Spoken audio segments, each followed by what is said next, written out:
What's up, everybody? This is Simone, aka author SD Johnson. We get to do another book clubbing. Very, very excited about this one. So I said who I am. Who are you guys? Who do we have at the table today? Well, I guess I'll start. I'm Aaron Walker, author of Cargo 3120. I'm happy to be here and just thankful for everybody for having read the book and having feedback. Thank you. Absolutely. My name is Annabelle Nate, and I'm the author of The Eden Project and a soon-to-come book called The Trellants. And I'm just excited to review the book because I really enjoyed reading it. So Awesome. Thank you. Hello, I'm Chevis, aka Didymus, founder and owner of Tetra 127 Apparel. And yeah, you know how we do a book clubbing. I'm ready to get it in. All right, so we have the amazing Aaron Walker Sr. with us today, author of Cargo 3120. I always get it mixed up and want to have my own numbers. That is not the title. So I bought that book, right? And the cool thing is we actually met up with Aaron and his wife, and I got a signed copy. So I'm out here like a spoiled child. I feel all good. So I got my signed copy too. So I actually get to sit back. We're gonna hand the floor over. Aaron, like, take us through the book. Give us a quick synopsis, then let's dive in. All right. So in a nutshell, Cargo 3120 is about an ex-mercenary, and not just him, but kind of the whole group. He has a rough start, ends up, as we'll go through, ends up going through a prison stint, and now he's out and ends up getting tied up into some things that kind of puts him on a path where he has to make some huge decisions on whether he sits on the sidelines or whether he helps out with the bigger things that are to come.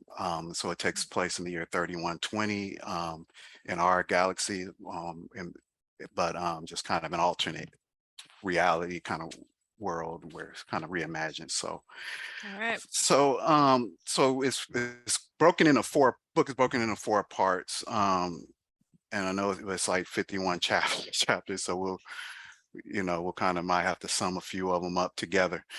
All right, Yeah. so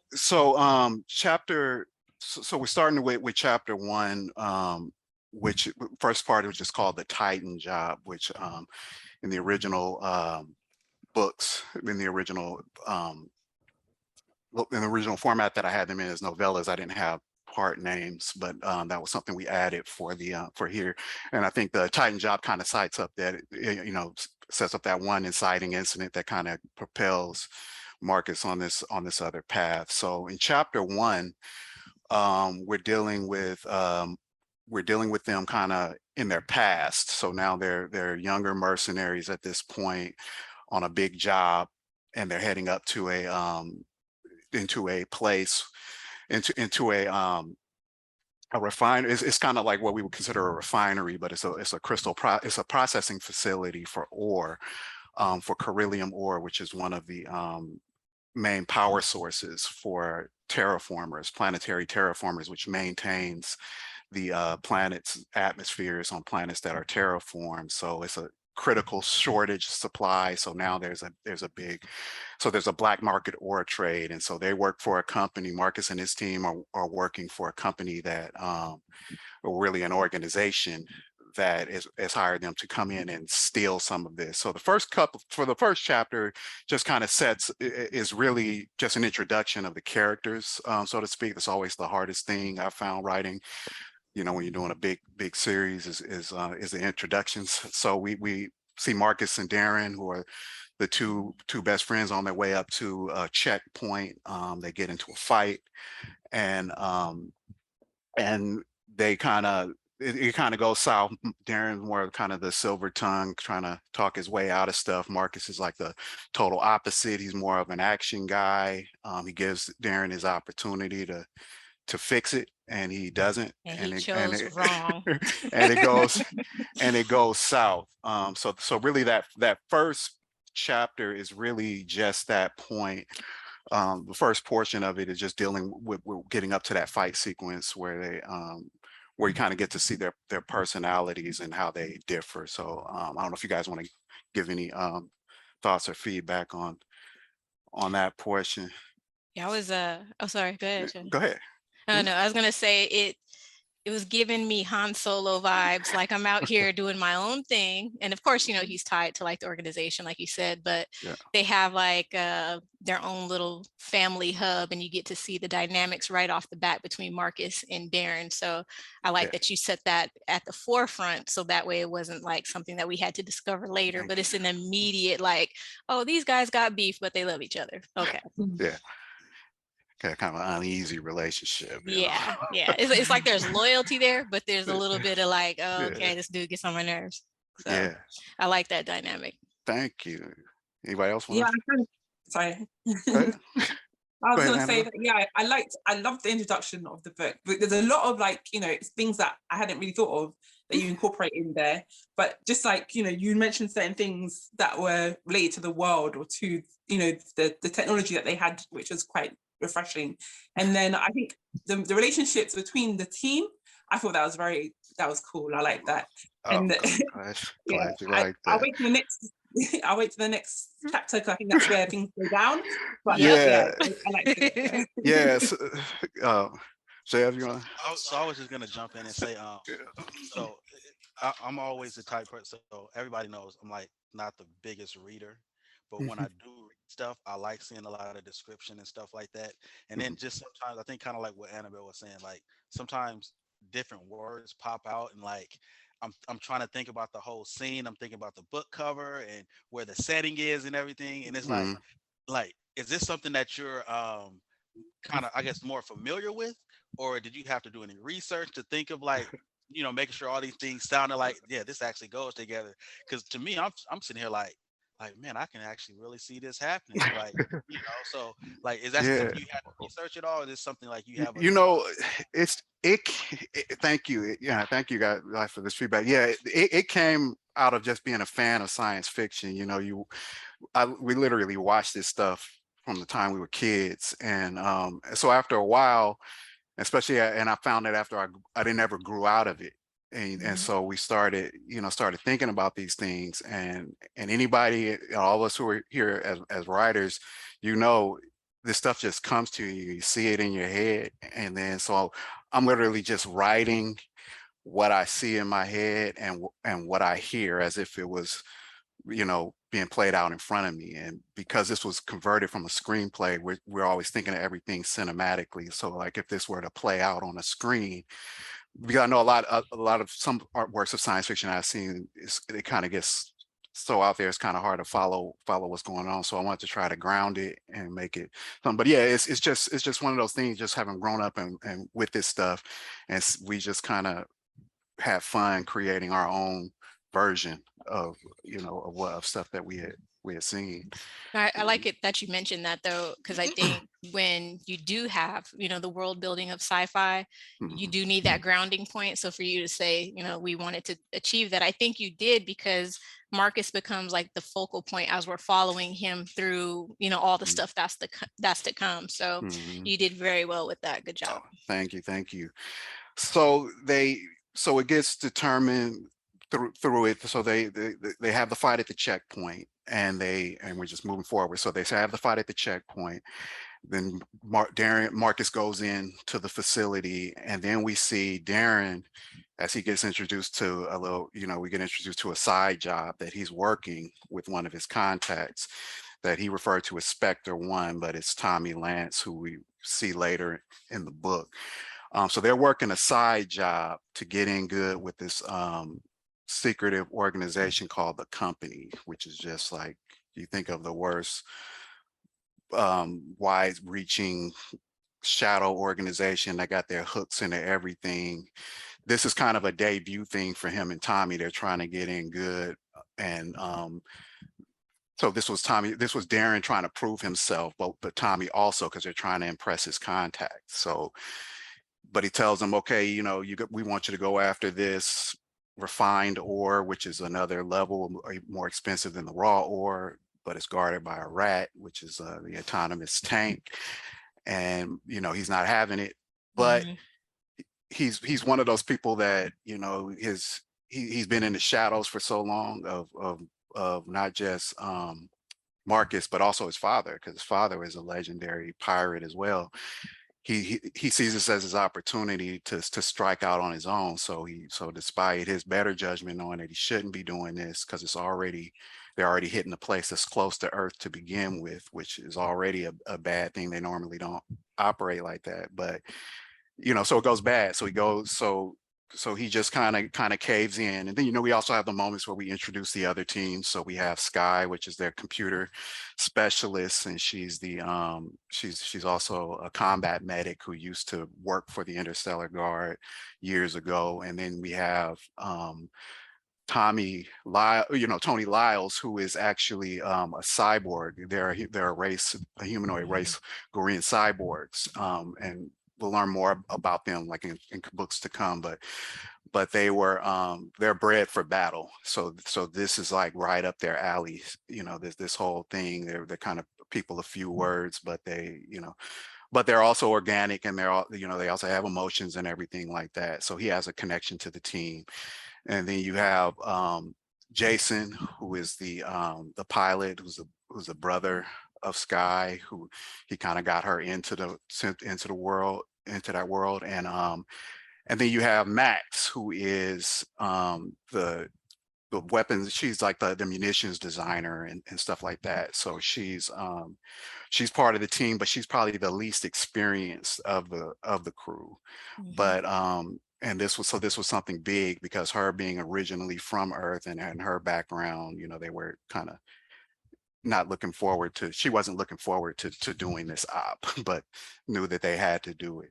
And so that's kind of where chapter 1 ends. It just kind of introduces the people, they have the fight, and then they head off into the facility. So chapter 2 kind of deals with what's going on inside. So now we're inside the facility, and Darren is still not there because he's still lollygagging because he's doing stuff behind the scenes and forcing Marcus to take the initiative and clear. Actually, I'm sorry that I'm skipping ahead to 3. Chapter 2 included the introductions of the folks, but chapter 3 is where we pick up inside of the facility. So Darren doesn't show up. Marcus has to clear the whole room on his own. Not happy about that. And then they get to the point where they finally get it cleared. They make it inside, and they have to open up the walls, and we get to see Sky doing her thing. Because I want to give each person give you a chance to kind of see them in their element as much as we could for the introductions. So I wanted to show that side of Sky where she was doing the computer thing and getting into. So in our world, we call hacker scythers.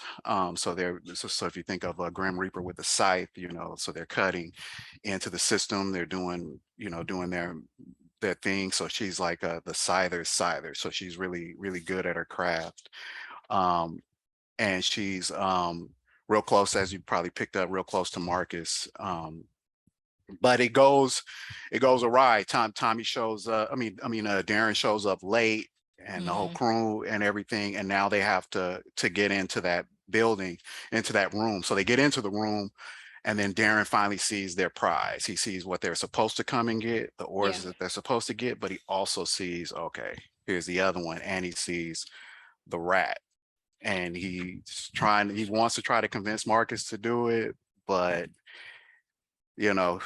Marcus is not going for it. And then it starts to go south. And very quickly, I might add. Yeah, so now if you go ahead from there. No, just the picture was painted, and then I was like, okay, so I think I know what's going to happen. No, that's not what I thought was going to happen, because everything went south very quickly. I don't know. I was really feeling how we got, just like you said, you kind of peeled back the veil on Sky a little bit, so we get to see her in action doing her thing. I'm waiting for something in the future I want to talk about, but no. So I'm here though. I'm very consciously here. Okay. Yeah. I just feel kind of slow, like the whole scythe thing. Like I didn't think about that. Like the way you just explained it, like it makes a whole lot of sense. Like why they would be called scythes. Like they're hacking into the system, and like, yeah, I don't know. Yeah, maybe I skipped something and just missed it. I don't know, but yeah, that's very Yeah, brilliant. yeah, it was a brief mention that they were Scythers, and so I mentioned in there that they had got the name Scyther because Mhm. of a former hacker who was in a public trial, and the prosecutor was like, a computer to a hacker is like a scythe to a grim reaper or something like that. They just Yeah, do so much damage. yeah, And so the hacking community kind of embraced it as a badge of honor, said, we call ourselves Scythers. So now so instead of hacking a system, they're scything in the systems. They're, that sort of thing. Just kind of our play on it. Because it was yeah, hard because what I wanted to use, Star Wars already used, they called them slicers. So I was like, yeah, yeah, and then yeah, hackers, I mean, it's all the same thing. You're cutting in the system. So I was like, well, what's our mark? So that's yeah. kind of where we got That's that dope. from. That was dope. So Did you have yeah. anything, Annabelle? Anyway, Yeah, I was going to say, and when Sky is introduced, I thought she was so cool. I was like, yes, she knows how to hack computers and stuff like that. I was like, okay. And I actually got the impression that Marcus was very mature because it seemed like Darren was like, he was like messing around like the kid. And Marcus came across like the older brother who knew what yeah, was going on. And it's like, it reminds me of like those hoist, I think it is, how do you say it? Hoist, films where you have to go Yeah. in, yeah. get something and get out quickly. So it was very intense, and I was like, therefore, Yeah, the funny thing is, Darren is older than Marcus, but Marcus is more mature than he is, which is also kind of why Darren's father seemed to show him more favor, because Yeah. Darren is very much what you saw. That's him. He's just a fast talker. He's just the guy who wants to with the dreams, like my Mark said, he had one thing that irritates him about him is that he has all these grandiose dreams, but he doesn't. Not But about putting in that work like some of these, so but Darren works though because he's a catalyst to so many other things. And it's like without Darren being there, certain yeah, things just wouldn't work and yeah, wouldn't, have happened. So it's yeah, like he's like that good catalyst. Like you can't stand him, but he plays his role well. yeah. And He I does his best. yeah, and I will say it was at this point with the introduction of Sky that I did have my mind like, okay, Marcus and Sky, I'm not gonna say something's gonna happen, but my eyes is on you guys. So Yeah. So it goes south. They go in there. They end up because we're wasting too much time in there. The rat goes live sooner than it should have when it was in maintenance mode. Mhm. And so that chapter, ended with them going in the fire. So now, the rest of it, chapter 4, we're getting the introduction to the folks that are after Donald, after Marcus and his crew. So it's Donald who's had a run-in with Marcus in the past before. They're a special ops team that's tasked with going after the big, the high level terrorists in the Orion Shield organization and abroad.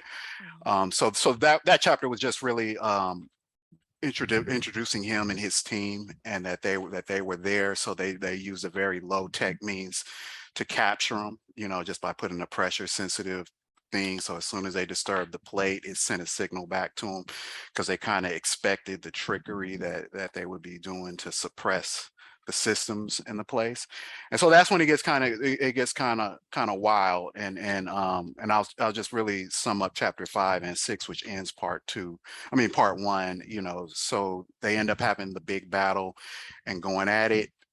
Marcus recognizes Donald, and he knows that he's ultimately after him, and he wants his team to get away, but he's really ticked off at Darren for putting him in this situation.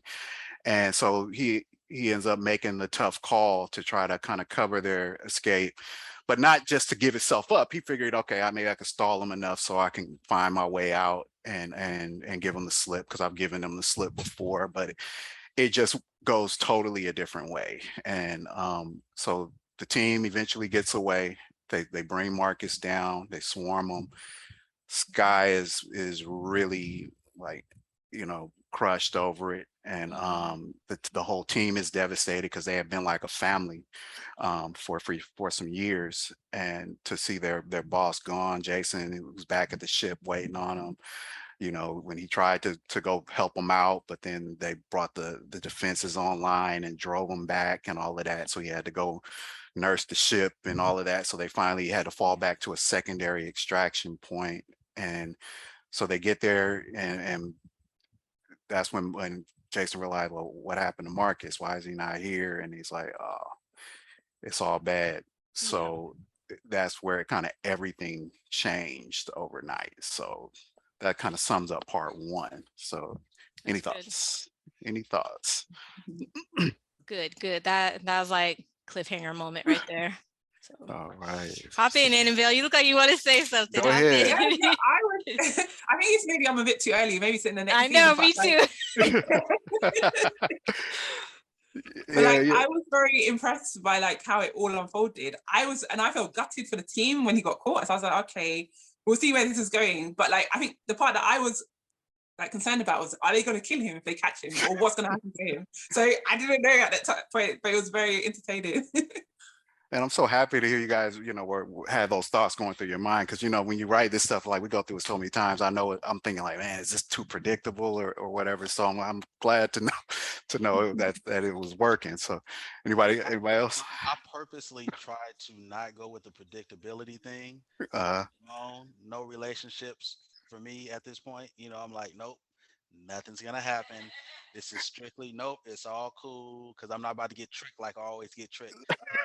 I'm always looking for a relationship somewhere, so so I can pick a side and all that type of stuff. But yeah, at this point, I'm like, nope, I'm not going there. I mean, all all I right. can really say, you said it yourself. This guy was devastated. Use the word devastated. Yeah, yeah. Okay. And it was funny because originally I had her slapping him, but Larry Brody, the guy was with me, he's like, every woman I've ever been with that I did them wrong, they hauled off and punched me in the face. So he was like, so Mhm. let's make it more realistic. So I wanted to give her that moment where she just kind of socked him and kind of knocked him for a loop. Right. Because he messed up on so many levels, Yeah. and that was the main thing we wanted to kind of get across. But yeah, she wasn't feeling that. So then we move on to, and like I said, you thought, well, what, are they going to kill him? Well, that was the same things going through Darren's mind, when he was in the end, like, man, is he getting tortured? Are Right. they about to kill him? And all of this, because he just doesn't know. And that was an agonizing thing, but this would be the last time that they would even be in each other's presence for a decade, and that was a hard thing to kind of leave on, where that was the last interaction you had with that person that you got them busted basically. So Right. so then we move on to chapter 7. So we can move on to part 2, which is Runner's End, which basically covers his time in prison.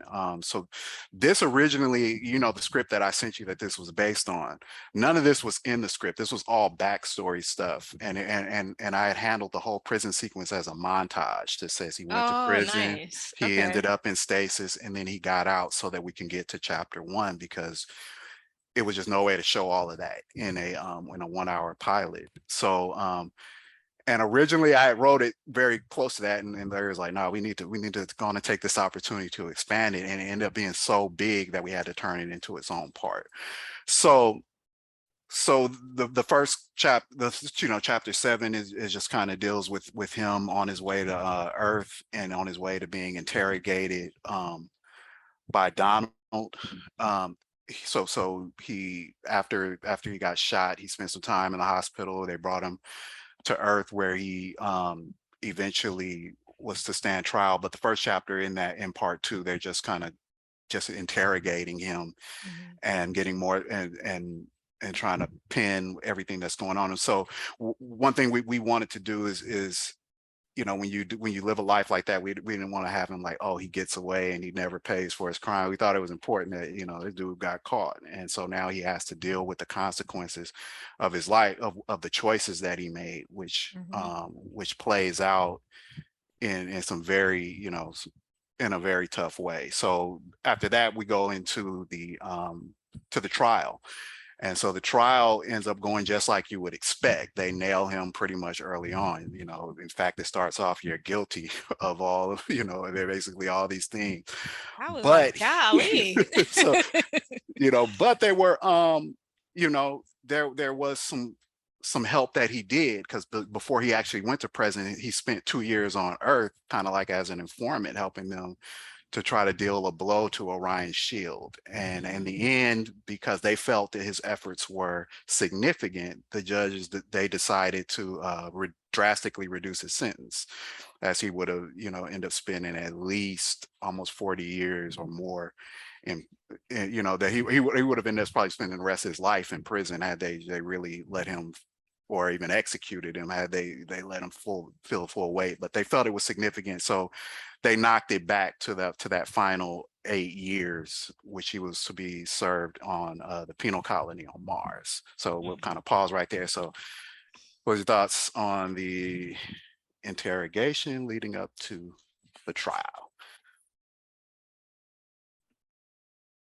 Well, for me, I kind of thought like, Okay, go ahead. Betty, gonna go? Go ahead. No, I'm good. Go ahead. Okay.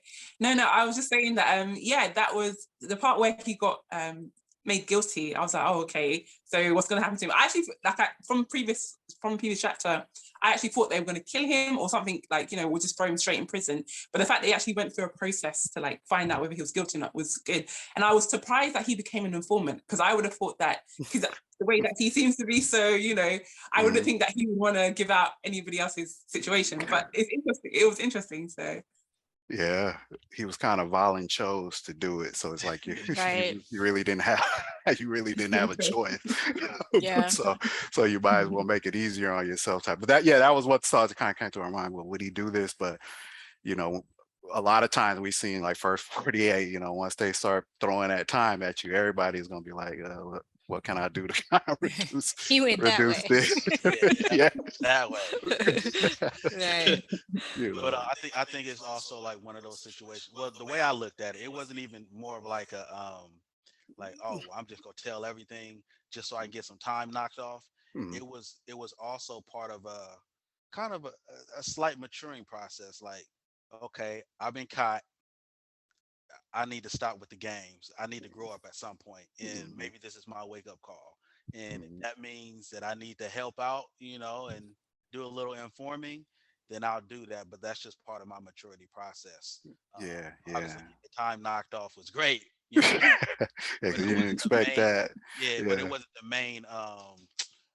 It wasn't the main benefit that he got out of it. Mm-hmm. Mm-hmm. I, Yeah. the only thing I kept focusing on, well, it was kind of just in the back of my mind that I was reading this whole time while all this is going on, like none of the old crew tried to like reach out, make contact, come say, what's up. And all that happens for a reason. But like the whole time, like he was there forever. And not one time did y'all like, put some money on his commissary or anything. Like, Yeah. Yeah. so, but no, it was a good painted picture. So definitely.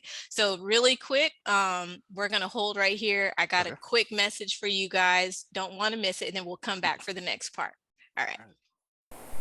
What's up, y'all? This is Simone, aka author SD Johnson, and I hope you are enjoying book clubbing number 5 with author Aaron Walker Sr. and his book Cargo 3120. You can get it now on Amazon, so go get your copy right now. All right, so I hope you guys take Aaron up on that offer, get his book, don't want to miss it. So we're going to jump back in. Let's go.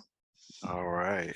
So we wanted to give Mark, so he ends up going to prison. So we wanted to give him a moment where he's kind of reflecting before he goes there. And he's thinking back to the old woman that he had ran into in the starport, I forgot about her. Yeah. talking about the lost time. Because that was one of those things, is that, when you live this life and you end up getting the consequences of it, that's the main thing it robs you of, is time. So he ends up losing 10 years of his life. And so that was so we wanted to kind of give him that moment of reflection.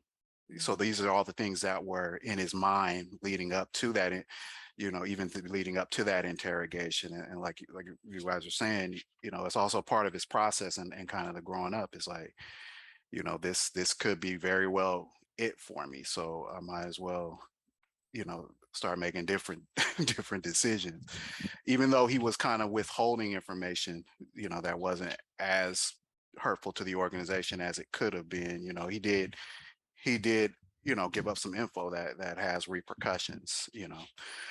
So after that, he goes to prison. So it's happening on Mars, that we wanted to show a Mars that had been partially terraformed, but there were still some rural areas. And so all of the locations on Mars are real locations on Mars that I did look up, That's dope.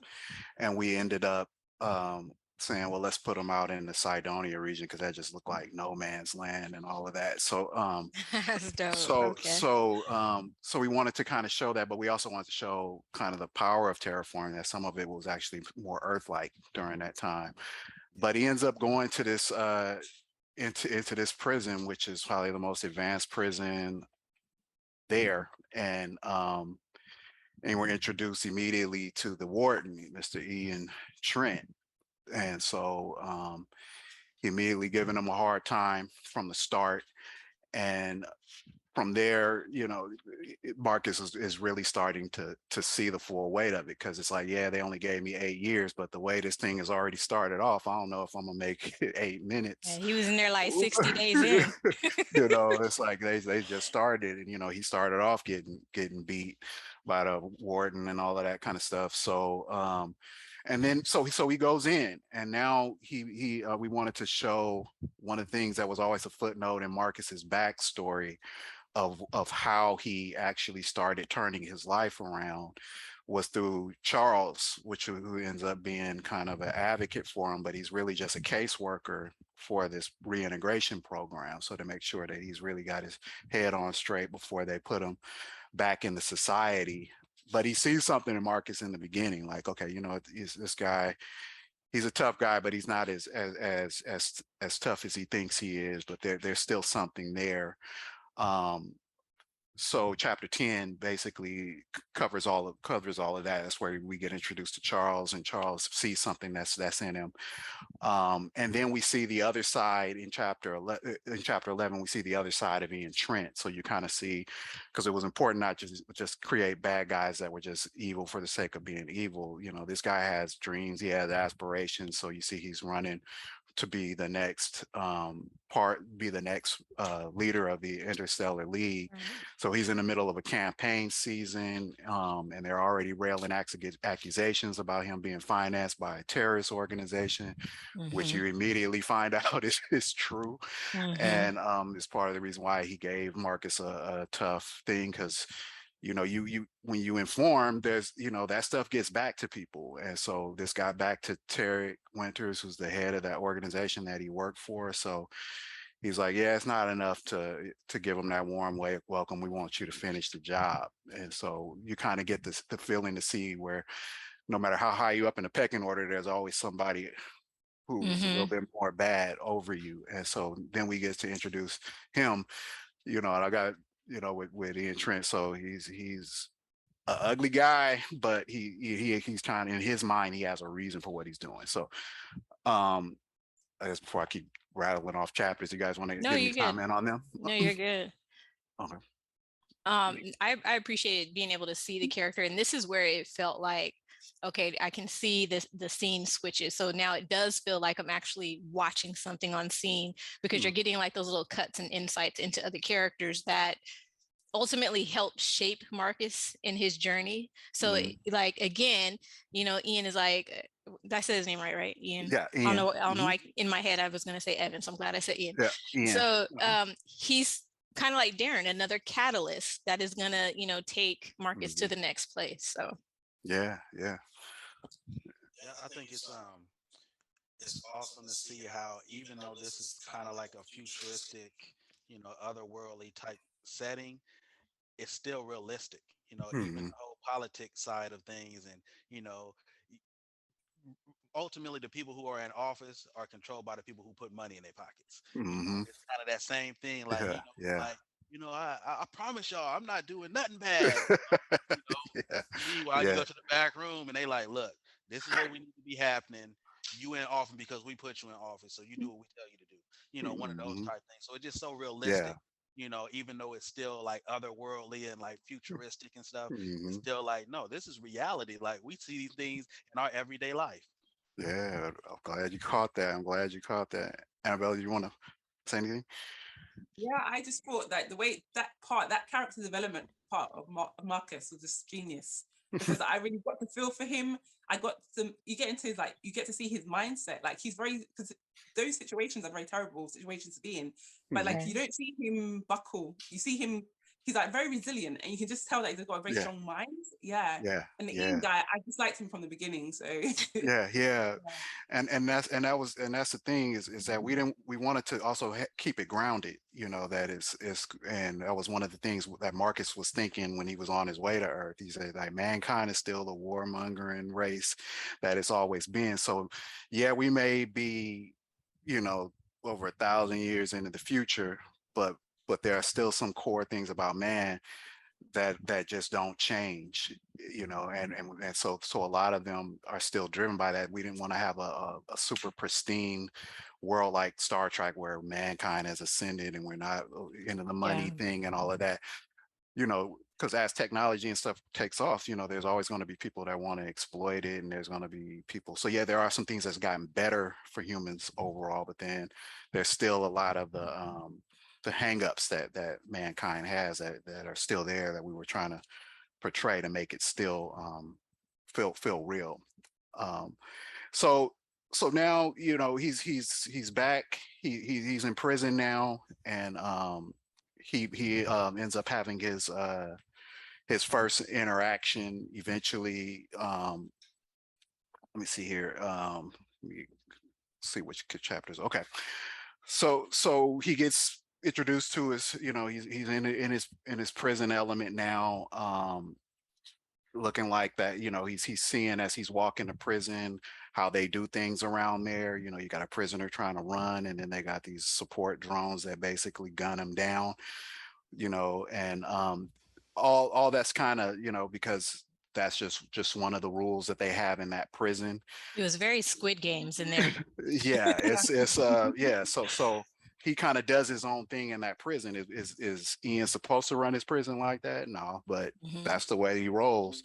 And Right. he feels like that this is my world and you're just in it, and you only do that, you do what I tell you to do. And so Marcus, not trying to mix it up with anybody, he eventually meets his, what turns out to be his roommate, this guy named Jackson, who, the purple-haired inmate, who they end up he ends up saving him from a prison fight, and only to find out that was his, to be his roommate. And so at first he still wants to keep the loner routine going, but eventually, once they make it back, and after that fight, and then Ian Trent makes sure Marcus gets punished for it and let the perpetrators walk, and then he comes back after his 3 days, finds out that Jackson is his roommate, and then they end up being friends. He's like, I'm gonna be here for 8 years, so I might as well kind of drop the act and quit acting like, so especially in an environment like that, you need to know people.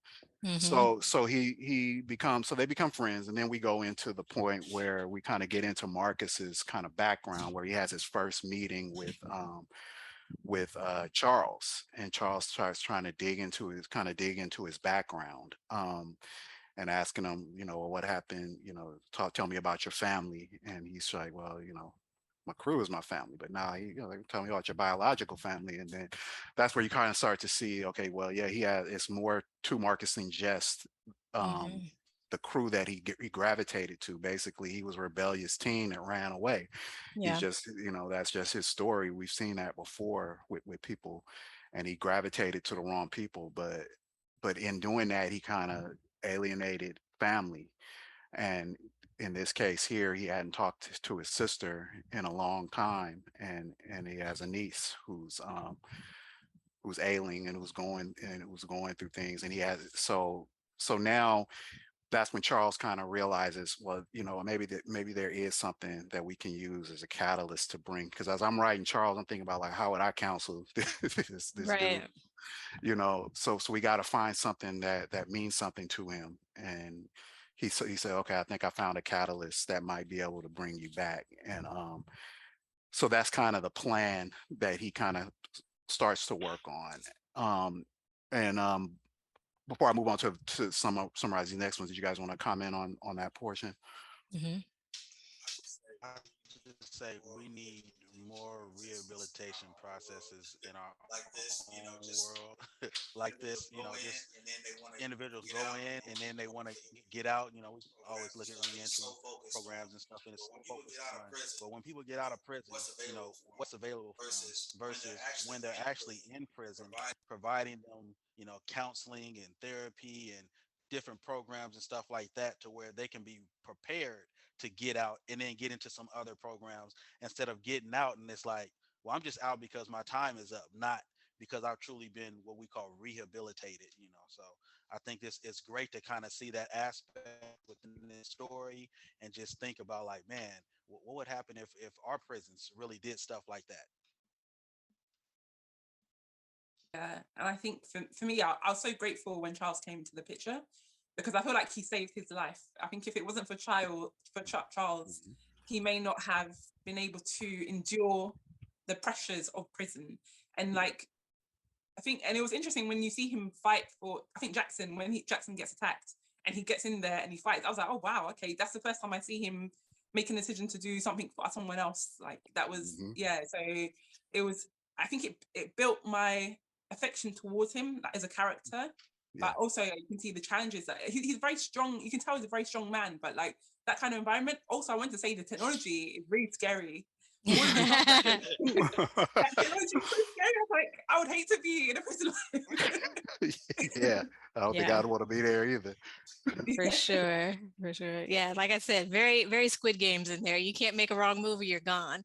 Um, I like the dynamic of Jackson and Marcus because again, I keep thinking that's Han Solo and Lando. Like it's like they just go together. And so it's like, you kind of see that the beginning of like that being developed as well. So of course other things are to come, but you Yeah. definitely get a glimpse of like how it begins. Yeah, yeah. So now is kind of where we start getting into that stuff. So you got, because we wanted to give Marcus, kind of somebody that he can kind of relate to while he's in prison, so he doesn't feel totally alone, even though he doesn't have very many friends in that place. And so now it kind of gets here. So now it kind of there's like a small time jump where he's been in there for 6 months and he's kind of getting used to the routine and stuff like that. And Ian is furious that this dude is still alive. He Mhm. can't just go order his troops to go kill him, and he can't just do this. So he's trying to hoping that the environment will do him in. And so now he's trying to plot and scheme. I'm running for office, but I also got to do the bidding of the guy that put me here. So how can I do this? And so his girlfriend, who's also one of the administrators there, Jasmine, kind of gets, spitting poison in his ear and kind of setting up what ends up becoming this one of the casualties of Marcus's decision to inform. So, Mhm. he informed on them and it ended up causing a raid that got Jarek Mallison, who also ended up going to prison in one of the other prisons on Mars.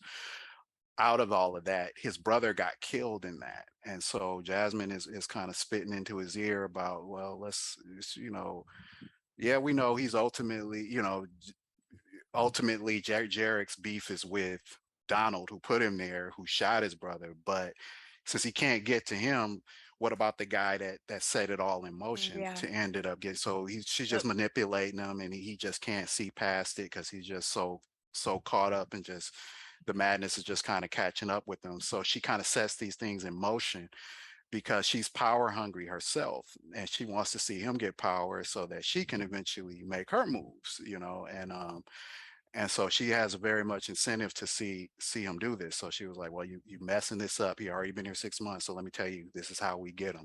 So she ends up having Mallison transferred to the prison and setting up a scenario where Marcus eventually has to get transferred to Ultramax after some incidences and stuff.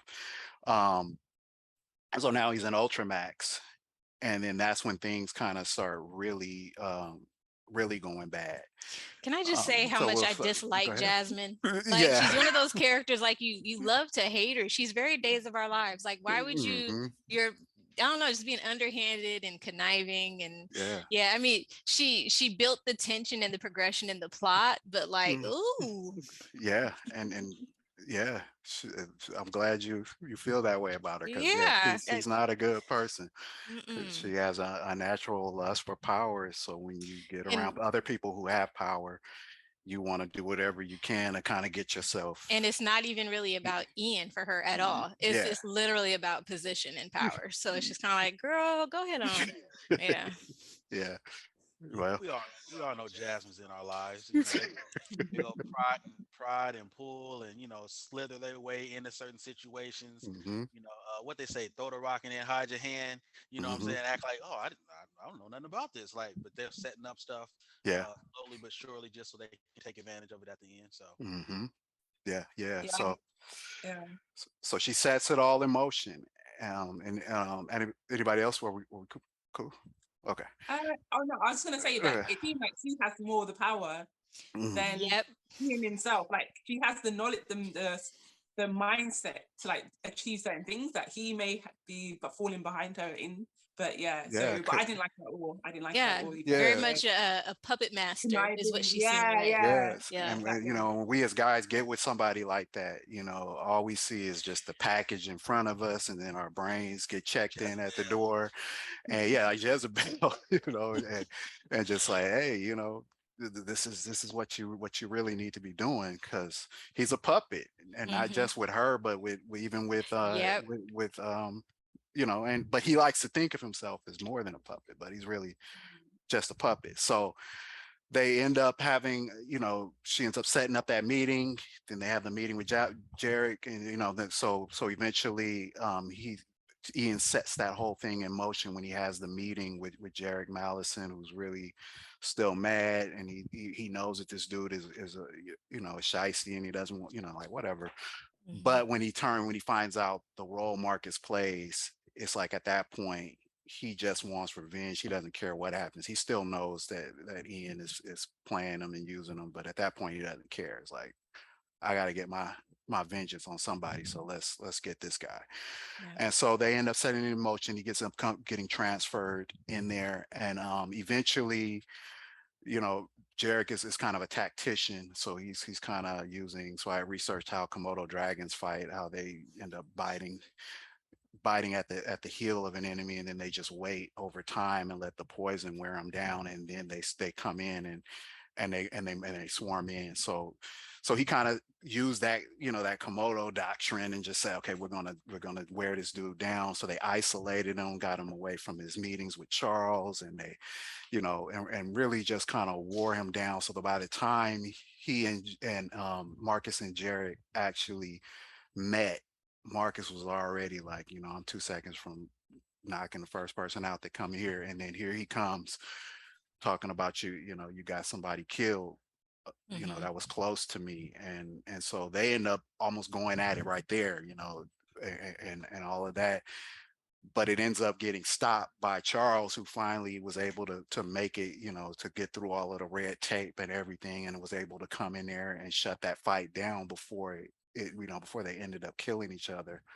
But then it goes to one of my more favorite moments of the book, where he's, you're after this fight, and now he's back with Charles, after being in an infirmary, and he's just like, man, I'm gonna kill this dude, I'm gonna burn this whole place down. And he's spiraling to a dark place that Charles was trying to keep him out of. But Hmm. then he ends up being able to, at that moment, he was able to reunite him with his sister, as a way to remind him that you still have something to fight for.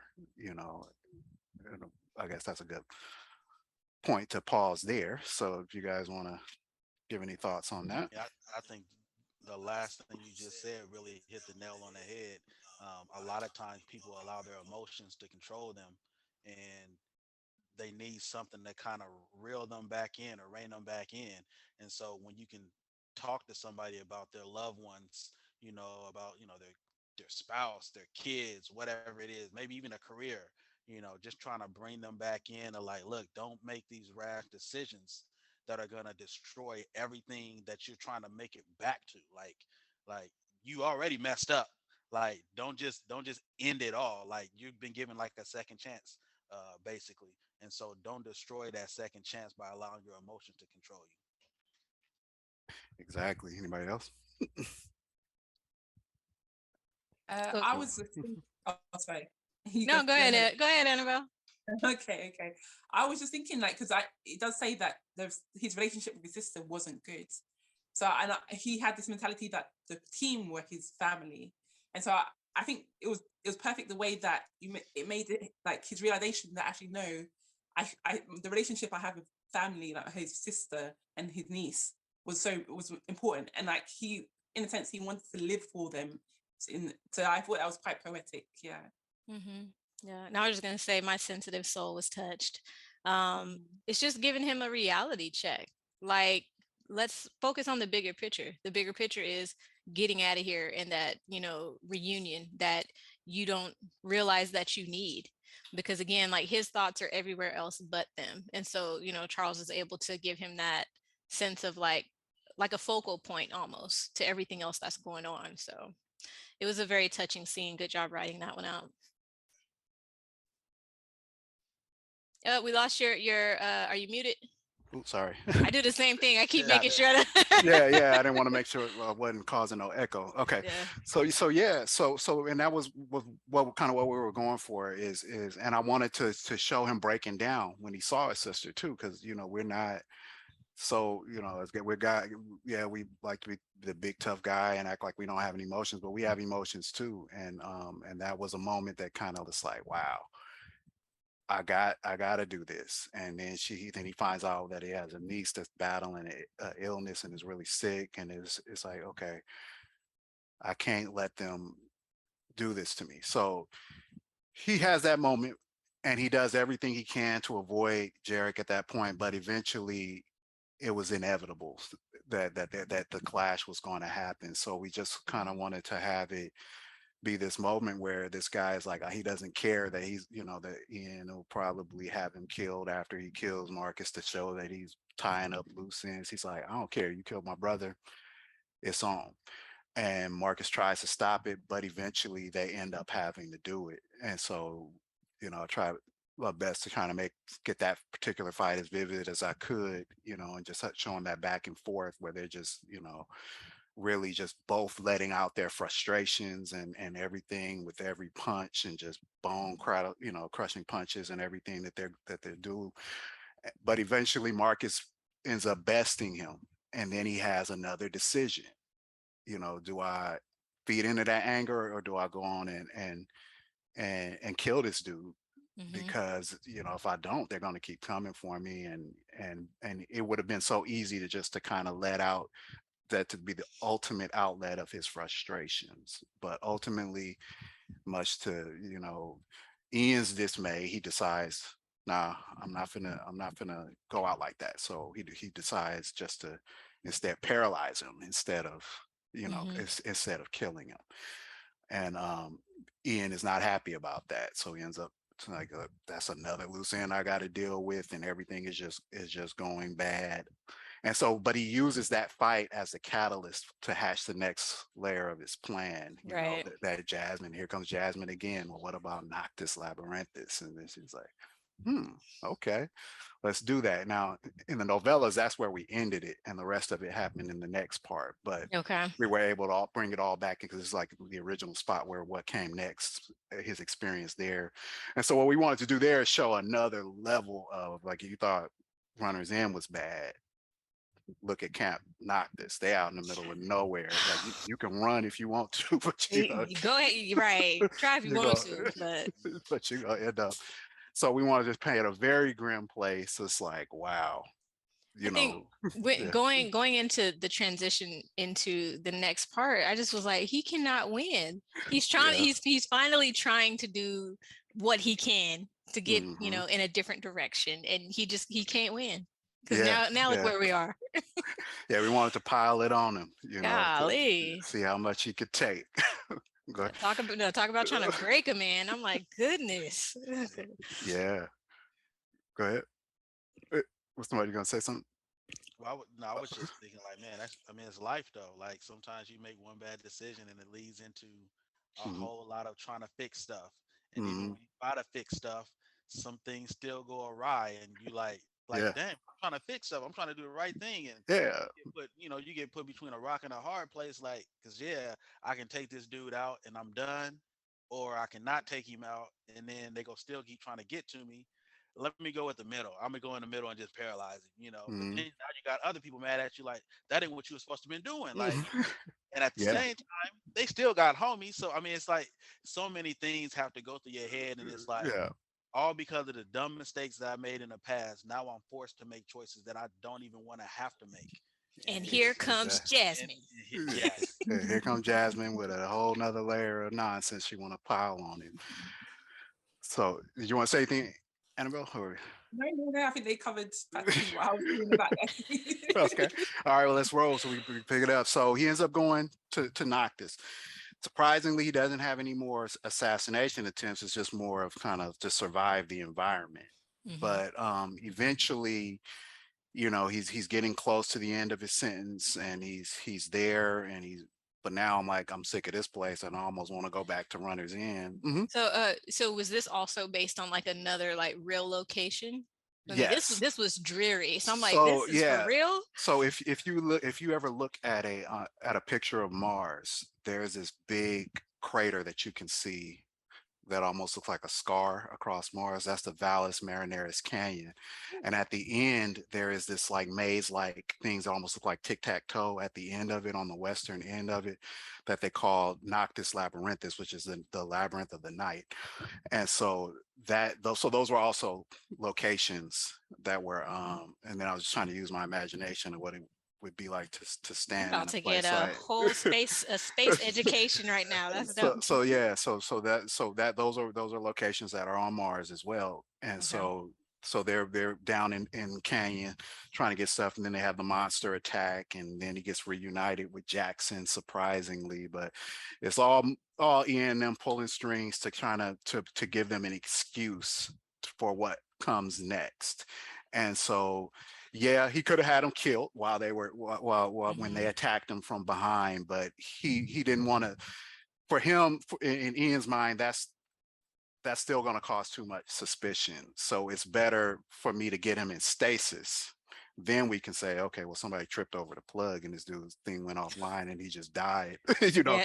and it's a lot cleaner. So Right, so right. that's kind of the reason why we didn't have him just, because I know people go, oh, why didn't they just kill him while he was in there? But you know so it was all to eventually get him into stasis, which he felt would be the easiest way to say there was a mistake, and he ended up dying because people have died in stasis, and that has not been a fully perfected technology because it was based on stuff that was there before they got there and from another ancient alien race. So it would be easy to say that that's what it caused, but it all got him in there. And just before Marcus is going into stasis, after they have the hearing, and they say, like, what, well, he's like, well, this guy is just causing too much problem in the prison, so for his safety, let's put, say it's his safety, let's put him in stasis, so then we don't have to worry about it. He's not interacting with anybody and all of that kind of stuff. Mhm. But that's a rough thing, because like my mother had told me of a time where she was temporarily paralyzed after I was born, and she was like, that feeling of not having control over your body, even for that, is like kind of the worst Mm. feeling. And so we wanted to show that if you're in stasis, you're not just a prisoner of the facility, you're a prisoner in your own body, because you're going to age and you're going to experience the time passing. It doesn't put you to sleep and you wake up 8 years, a couple of years later. You have to sit there with your thoughts. And so one line that we have in there is Marcus is like, the warden had taken everything. But then one of the things that Charles argued, like, did he? Or was it your choices that kind of, like, if you would have made better choices, you wouldn't even be in prison to begin with. But it's unfortunate you had to go through this, but he's trying to get Marcus to see that, you play a part in what happens to you. And yeah, the warden did some crappy things to you, but it is what it is. And so now and the whole thing is about paying for consequences of your decisions. Is that he had that bad experience that got worse and worse, But then we didn't want to leave it on a gloom thing. We wanted to have Charles come in and save the day one more time to Mhm. make sure that he was able to finish his sentence without any foolishness from Ian. And Yeah. so he ended up appealing to the governor of Mars and was like, let's get our own people in here to watch over him. And he's like, if this thing so much drops power fluctuation, and y'all all gonna spend the rest of y'all lives in here. And so that's kind of how he ends up making it through, which ends part two.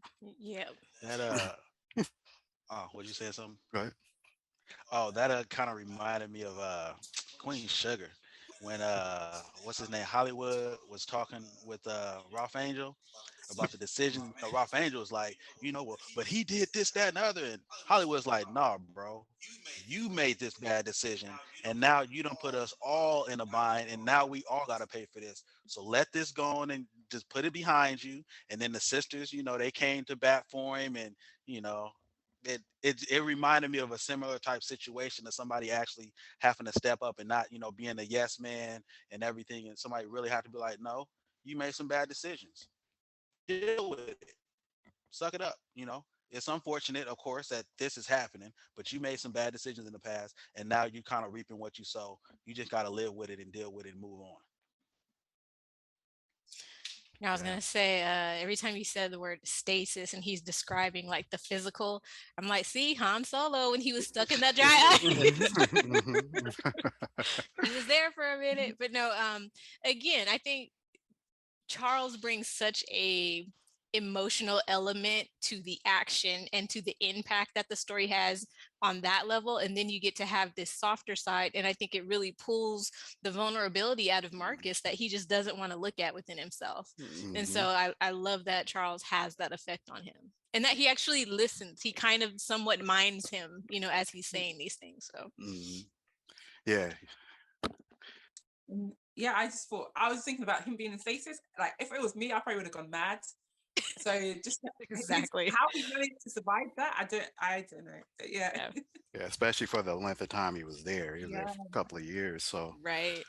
so yeah, so we end up so yeah, he ends up going through that. And then so we wanted to kind of do a head fake on him in chapter when we started part three, and Okay. start with the dream sequence where So it you're shows. gonna take us through part 3? Yeah. Okay. So before he does that, y'all, one Okay, more okay. check in. One more Let's do check that. in. Yeah. All right, we're gonna show All you where you can get a copy of Cargo 3120, so that way you can have it for yourself. All right. right.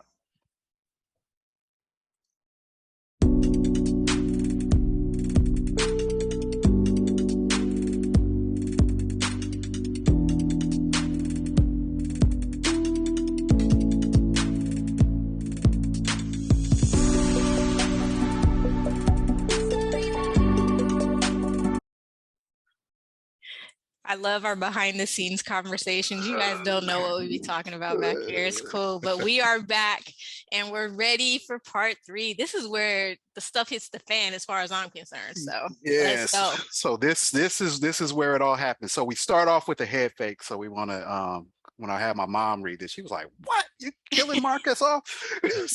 so he's in a dream sequence. So he's waking up, and he's in the she's where he's still in stasis, and all of a sudden there's shooting and containers get ripped open, and now he sees Ian, and Ian got him by the throat and everything, and then he impales him with a knife, and then he feels like he's hyperventilating, and so now he really feels like the life is draining out of him, and he's running out of time, and just everything. Like you said, he knows that everybody got to die at some point, but he just never envisioned kind of getting gutted where in a place where nobody cares about you. Yeah. And then he kind of wakes up, and now we're about a year and a half out of prison. So he's still having nightmares, which is kind of the side effects from the sedatives and the stasis field that was supposed to pass in a couple of weeks, and he was still messed up by them years later. But he's older now, so now he's almost 40 years old, and he's just has spent all of that time and has had that bad experience, and he hears about this while he's kind of moping and kind of dealing with his life. He hears that the news report about some technology that was stolen, and he's just like, man, and cause work for what he does as a cargo shipper. So they're like freight, they're like truck drivers in space, you know, so they just hauling cargo to and fro. And so now their business is impacted with that. And he's just kind of just trying to reconcile that the life that he thought he was had, where he's going to make all of this money and retire, like some of the folks that he knew, just didn't happen. And now he's broke, living with his sister, and working a dead end job, well, what he perceives as a dead end job. And so he's in a bad way. And then we introduce his sister Samantha, you know, a little more, and his niece, who's a little older now.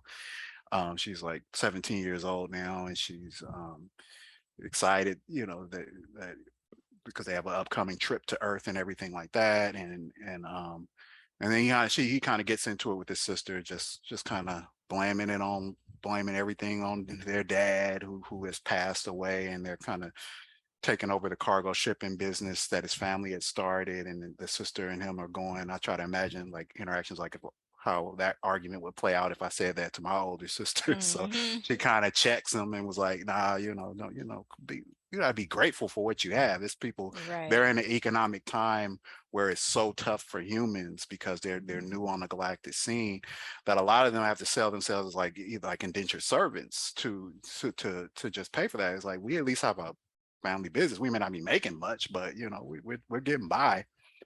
But he's still bitter about that whole thing, which I think is natural. So eventually he ends up, you know, so after that introduction, and we get to meet his niece, and she's excited because they're going to do their thing. And then we end up showing where he lives. So then he eventually makes his drop off, and he comes back to the straightest one starport, which is, like we said, a floating ghetto in space. And it's just a place that just remind him is, you know, that's where he ran away from. He was like, you know, now I'm back where I started, full circle. And it's just this grimy, seedy space station where it's just all kind of stuff going on. And so he's back home, and then he ends up having the grand reunion with Darren as they're preparing to take orders for the nearby farmers shipping stuff. And then here comes Darren out the blue, acting like no time has passed, and was like, "Hey man, let's you know, let me get some customer service here," and kind of hitting on his sister and all that kind of stuff. And he was like, "Okay, let's go to the back room because I got 10 years worth of stuff we need to talk about." That he's Man, I was like, this fool, where you come from? What are you doing here? So now it's a rocky reunion. He floors him, and Yeah, you he's did. like, "Man, do I really need to tell you why I'm mad?" You know, and Darren kind of delivers the late news that his father, who was really like a father figure to Marcus, had passed, and all late, and you know, and it's like, come on, man. And then you kind of get a sense of, okay, there's this something going on, that there is some bitterness between them because of the favoritism that Darren's father did show him. And Darren's father went off on him when he had found out he got Marcus busted, and it was like, man, you stupid, why'd you even do that? And so because Marcus, you know, because Darren still tried to carry on the team while Marcus was away. And and it was a reason that they didn't really try to get him. We didn't want to have them try to bust him out or nothing like that. And it was a reason because he was arrested by the military. It's like a whole nother level of shutdown. So it's hard to get messages in and out. So he was literally, they were cut off that whole time, even though Sky tried to send messages and got some through, but you know, but yeah, so now they have that argument, but Darren is there for a reason. I need you to do something for me because I'm in a bad way. And he's, you know, get the sense that he's probably not telling him the full story, but he's like, I need your help with this. It's just a simple job. We're just going to run it. Your end is completely above water. I'm paying you more than somebody would ever pay for something like this, just as my forgive me for messing up.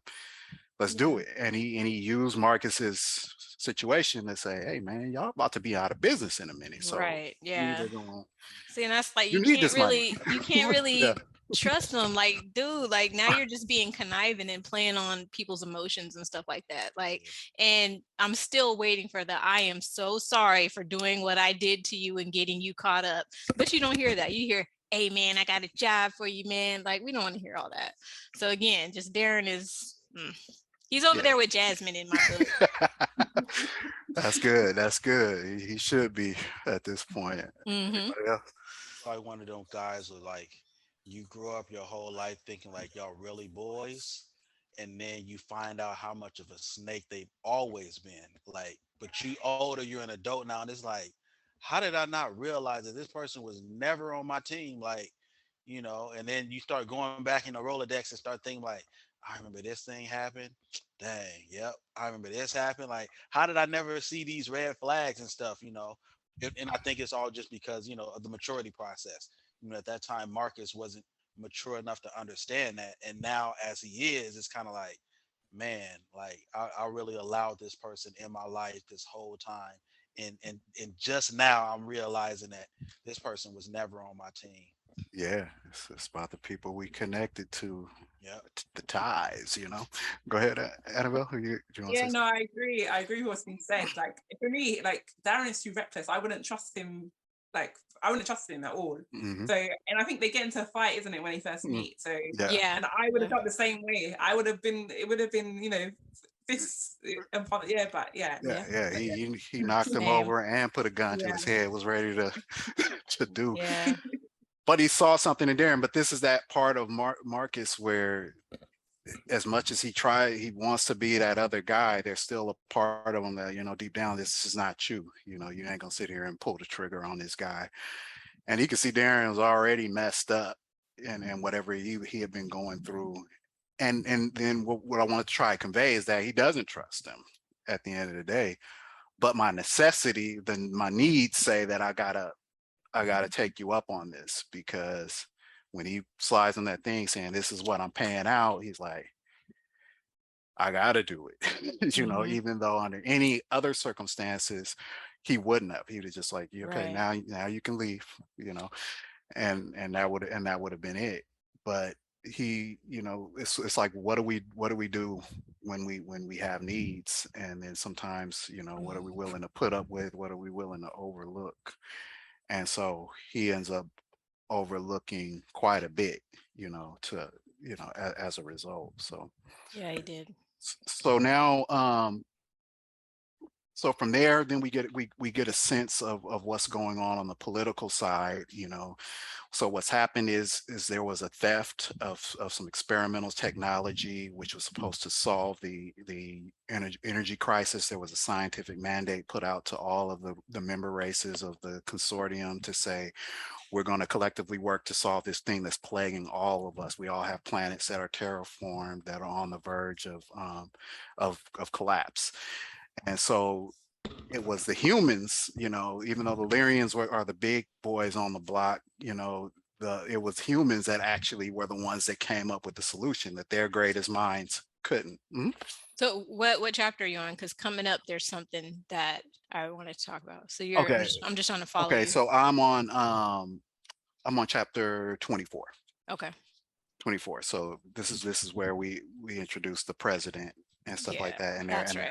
they're having the meeting. So the purpose of this little short chapter was just to kind of set the stage of what's happening with the bigger picture with this technology that was stolen. It's a big deal. It's a prototype. There are no other versions of it anywhere. So, and the research team is missing, and the whole nine, and it's just, and then, so you got these other alien races that are feeling like you guys have staged this whole thing, but because your own people, which Hmm. Ryan Shield's largely a human organization, and they, you know, and so they give them like, yeah, you got so much time to get this done, or we're going to have to expel you guys from the consortium, and then we're going to cross your galactic borders, and we'll handle this ourselves, and so now they're in get the unenviable task of trying to track down where this thing is, and so they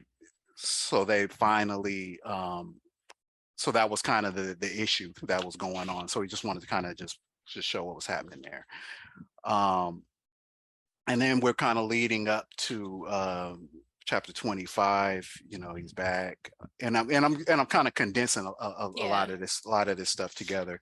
Yeah. um so if I condense too much and it's a part you want to talk to, just say the word. No, But no, I'm a little further okay. down, so you're good. Okay, so now, so he ends up taking the job and everything only, and we're getting a sense of more of what's going on.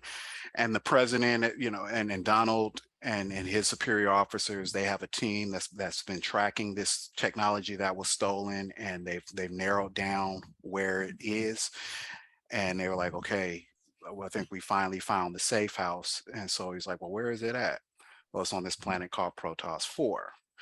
And so, you know, after and so that ends up being the very kind of location where Marcus and them are headed, is to Protoss for the job for Darren. And so now they're getting to a place where they eventually getting ready to have their quiet, I mean their reunion.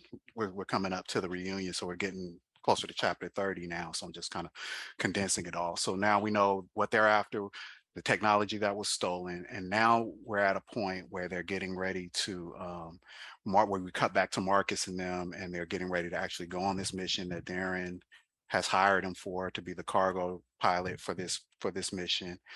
And so now they have to meet each other. So now he has to have this uneasy reunion with the team that he hadn't seen in forever. He had only seen Jason briefly when Jason came back to get when he had met up with Jason to get his ship back. But other than that, he hadn't, and seeing Darren when he finally showed up offering him the job, he hadn't seen anybody else in that whole time. And so now they have that uneasy meeting. And So is this where he has, because I the one that was pointed out to me was in 27, where he has that conversation with Darren, and he's basically like, we ain't brothers. Okay. Yeah, no, I condensed that. So but let's focus on that argument. So part of that reunion was that, hey, I ain't seen you in all these years, and now you're coming back here asking for something. We were supposed to be brothers, and by all intents and purposes, they were inseparable.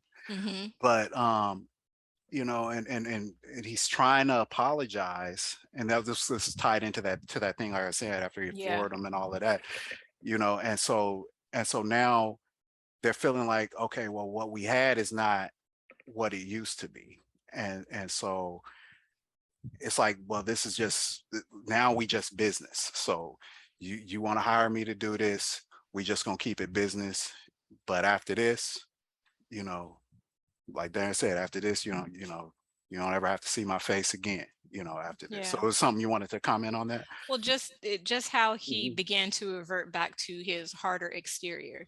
And it kind of seems like all the work that Charles had put into him to get to that place of vulnerability and being softer with certain things, all it took was Darren to come back into his life, and then he was right back, to where it was, because Darren had brought not only no apology, but also all the old baggage that was there from before. And so you just kind of see him, transitioning between the two, back and forth, trying to find his inner balance. So exactly. I just felt bad. That scene made me feel bad. Tough. It was tough. Very well written. Very well written. I'm glad it worked. So glad to hear. Anybody else wanted to comment on that? I think Simone said it well. So it just, I don't, seeing the struggle of trying to keep it together, like, sometimes people bring that out of you, or sometimes you think you've gotten over something, or you've matured past something, and all it takes is one situation, and you find out, I still need to work on that a little bit. I ain't as far matured as I thought I was, or whatever it happens to be. And I think this is the situation where Marcus finds himself right now. Go ahead. I was gonna say that I agree, because you see him, it's like he's detached himself from the history of what they used to have together. He seems to be like very like, this is just a job, I'm just gonna do this and I'm gonna get out of there, and I'm not gonna associate with them anymore, sort of thing. So you can tell his mind has been, now his family is his sister and his niece, and his focus is elsewhere. Because that's one of those things. Sometimes we, like you say, we think we got over something, but it's just that we haven't had to deal with it in a while.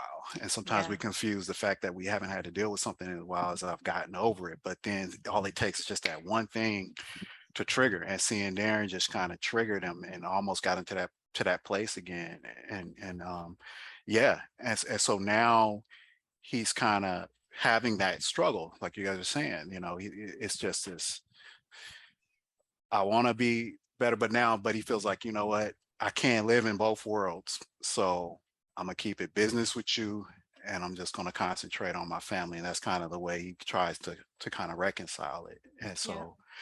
And so they go from there. And so after all of that, um, they end up eventually, okay, now it's time to go on. Like we said, we found out that the military team is on their way to Protoss 4. And then in chapter 29, first thing Samantha says, Protoss 4, looking at the itinerary, they go, so why are we going there? So we're trying to kind of set up that this thing is all getting ready, these threads are getting ready to come colliding together. And so she's already, her anxiety, Samantha's anxiety is already getting high. Like, you know what, she knows that this is kind of a funny offer. Somebody's offering this kind of money. One of those things, if it looks too good to be true, a lot of times it usually is, type of thing. But they all have a need for this money, so they just kind of go with it. And she kind of justifies it. Well, if my brother vouches for him, then I'm gonna give him the benefit of the doubt, and we're gonna go ahead. But really, with her, it's like we do need this money because we're hurting right now. And so they end up having so he leaves the door, and then they have that meeting, and he sees everybody, and and it was kind of good to see everybody. But then he sees Sky, and it's just like he don't know how to how to deal with that, so he kind of blows her off, and it's just like, okay, let's go. And because now he's doing starting, a Sky. stuff is starting to bubble up in him, because at this point he's like, I gotta keep them, then I gotta keep this part of my life here, and I gotta do this. So he sees her, and immediately he feels like he's getting just the sight of her, like, I'm getting sucked back into the old life. And so he kind of blows her off. And then he also notices that Max, one of the original members, isn't with them, and Darren's kind of skating around it like, yeah, I'll tell you about all that later. And so then they go. Now they're in there. They're underway. Darren and Marcus hasn't talked, since they got underway. Darren's trying to go back down memory lane. He was like, "This ain't that kind of trip, we're gonna be here 3 hours, so it is what it is." So he walks out. Sky walks in. And this is kind of where we see that there was a little more between them than what meets the eye. So she gives him that, lays that kiss on him, and they're just kind of wrapped up in the moment. But then she hits him, because it's like, why, yeah, I like how you just walked past me back there and didn't say nothing, and all of that kind of stuff. And then that's where we kind of see that they did have a history together. And so I want to get y'all thoughts on that.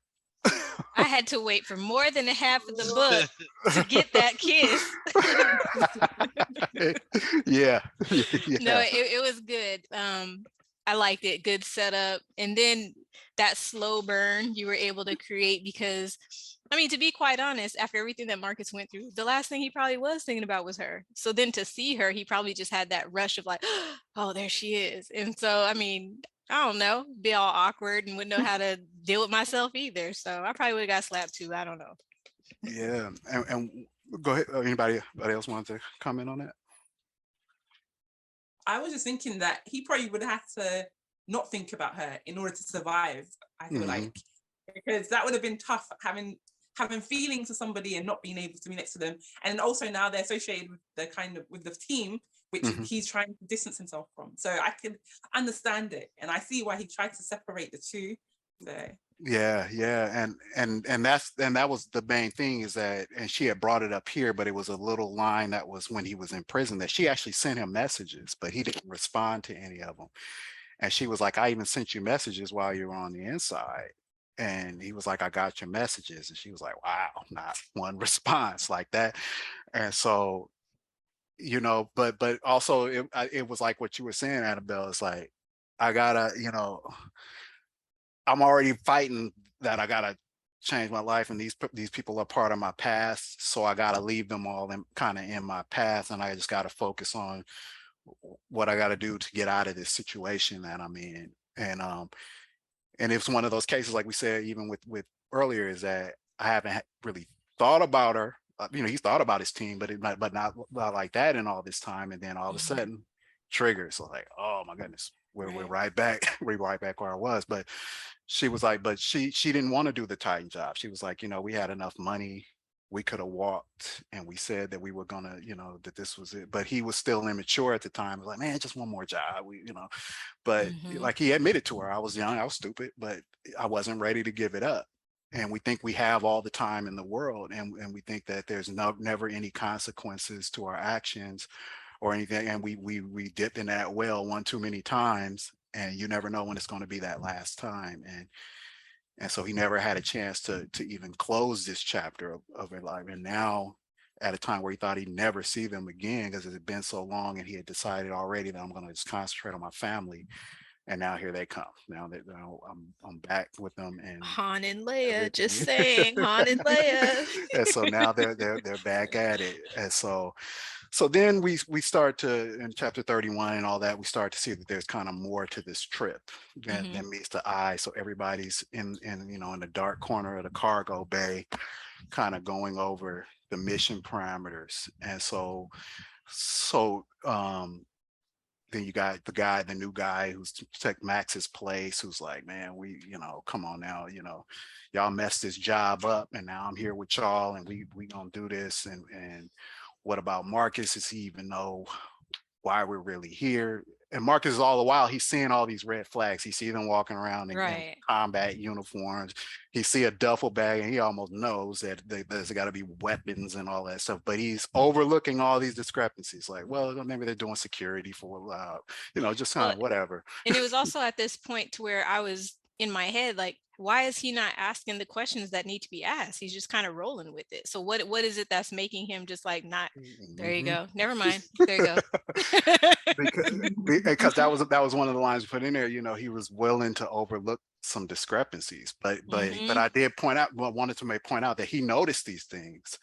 But he was like, you're just trying to, like sometimes we see red flags, but we so want to go through what we're getting ready to go through because we need it, that we kind of convince ourselves that it's nothing. And I think that's kind of where his mindset was. It's just, it even his sister kind of felt like there's something not quite right about this, but they need trumped common sense. And so it's like, let's just do this.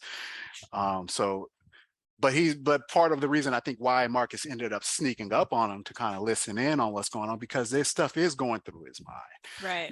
And so they're talking about this mission. It goes all bad, and they realize, Max is down, and he's here, and they're like, and Sky's like, none of us want to be here doing this. We'd all rather be somewhere else, but now we have to, we have no choice.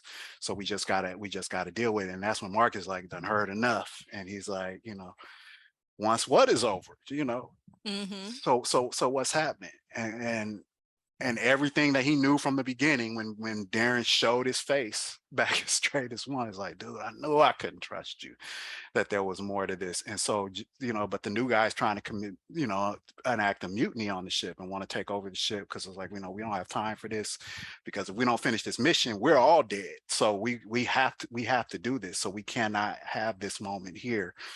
Marcus is also older now, so he's aging, and he's aware that his reflexes that are not what they were. So he's kind of relying on his experience to get the drop on this dude, and it ends up happening, and it forces an uneasy standoff. And this was a hard moment for him. He's like, now we pulling guns on each other. Like, what's going on? What would drive a team that was once like family to get to this place here? But they're all like, you don't understand. We have to complete this this mission. This is not something we could just say, oh, let's forget it and go our separate ways.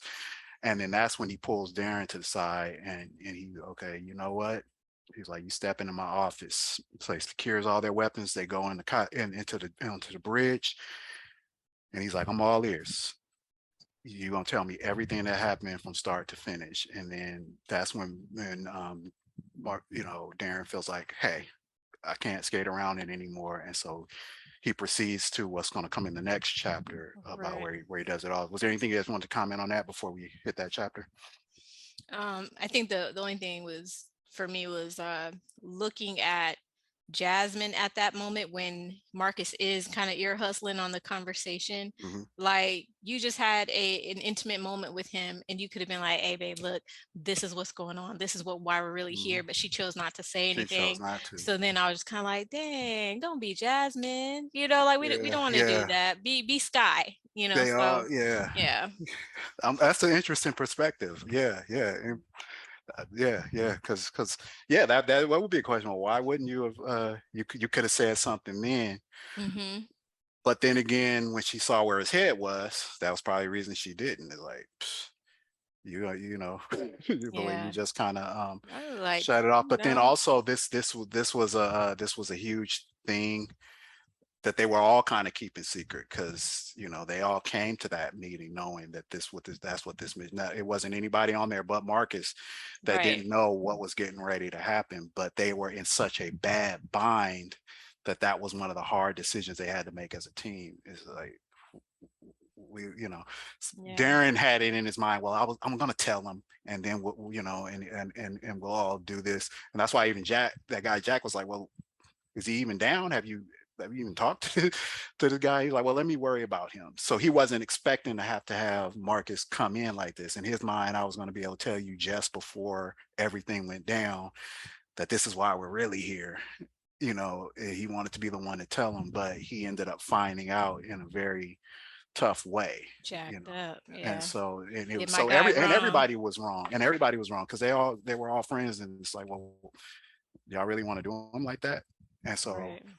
then we move on to that longer chapter, which is that flashback sequence that showed how everything went south. You Yeah. know, so they had the mission, and it all, and Tommy was their pilot, and they were going in to steal the Benton chamber, which is that technology that everybody's been the talk of the town. That was supposed to be the answer to that. Tarek Winters, their boss, wanted it so that they can, for his purposes, and they chose Darren's team to be the one of all of their people to be the ones to go in and get that. Um, they wanted to have Jason as a pilot, but then somehow Tommy talked his way into being the pilot on this mission, and as you can see, it ends up going horribly wrong Mm-hmm. from there. Um, they break into the place, shoot, and it goes bad almost from the beginning. They get in there, they get spotted. They end up getting the Benton chamber. They were supposed to get the chamber and the scientists. The scientists kind of made a bolt for it because they were all being held against their will because they were going to sell all of them to Tarek Winters, the whole research team and everything.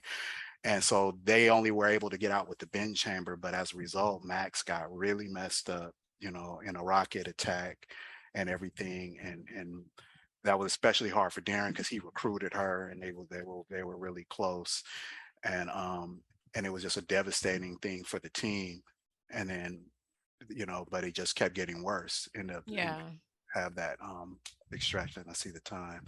No, you're Yeah, good. You're good. yeah. So let's come back for part 4 and then Yeah, jump into it. But that is a good place to end because I think yeah. that also kind of, I don't think outwardly his actions showed, but I think when Marcus got the knowledge Mhm, and now he, had the same information that everybody else had, it made him look at everybody else differently at that mhm, point. So he mhm. began to make different choices after that too. So, Yeah. all right, we'll come back for part number 4. All right.